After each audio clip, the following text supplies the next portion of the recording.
تشريح الواقع الوداد السي امين وبدون لغه نفاق، لان كاينين 70 ديال المحللين ما نسميوش 70% منافقين ما كيقدروش يهضروا بالصراحه. علاش ديما غنقول لك الاعلام المصري متفوق على الاعلام المغربي؟ ما كاينش نفاق في التحليل السي امين. اول حاجه استيعاب ديال رمزي، هذه المباراه رقم 29، كتسمعني؟ تفضل. كتسمعني السي امين؟ كنسمعوك اخويا، كنسمعوك. هذه المباراه رقم 29 ديال عادل رمزي في 5 شهور مع الوداد. لعب 3 المباريات في كاس العرب، 5 المباريات وديه، 8 في البطوله، 5 في عصبه الابطال، و8 في السوبر ليغ الافريقي. 29 مباراه، والكره الهولنديه ما بانش في ارضيه الميدان، 0 محاوله. هذا كنسميه انا تشرد التقنيه السي امين، انحطاط كروي تقني. ما عمرني شفت شي نادي كبير على وجه الارض.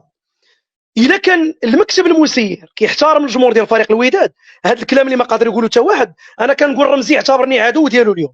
رمزي كان مكون في بي اس في اندوفن، ما عمرو في المسيره الكرويه ديالو درب فريق سنيور ديال شي فريق. ما يمكنش اي دقيقه زادها رمزي مع الوداد هي انتحار كروي كبير السي امين. باش نكون معك واقعي، انا بغيت غير شي واحد يفسر لي، ما نبقاش نناقش في الكره. بغيت على الناس يشرحوا لي شنو هي الكره الهولنديه. اول مره في حياتي غنشوف الكره الهولنديه 0 محاوله في المباراه، هذا رقم مستفز. غتجي غتقول لي التركيبه البشريه السي امين، انا نناقش معك بوست بار بوست.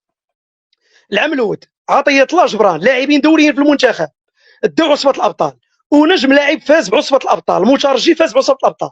عندك 5 اللاعبين داو عصبه الابطال، مزيان. الدراوي احسن لاعب في الجزائر 2 مع فريق هو اللي كيمثل الجزائر في عصبه الابطال اللي شباب بالوزداد. حركاس تجربه افريقيه جبتيه، لاعب متمرس. سامبو لعب معاك فينال ديال عصبه الابطال.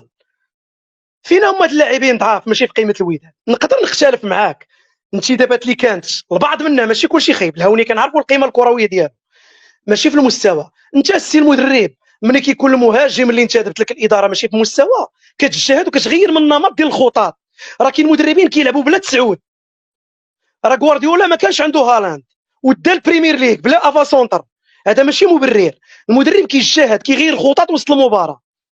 اليوم السي عبد الحق بن شيخه يلا شد سيمبا 2 سيمانات، شدهم 2 سيمانات السي امين، في 15 يوم شوف سيمبا الاداء كيفاش كان. راه واحد اللحظه كان شيء مستفز ان تبان لك سيمبا داير الضغط العالي على حامل الكره في مربع عمليه الوداد.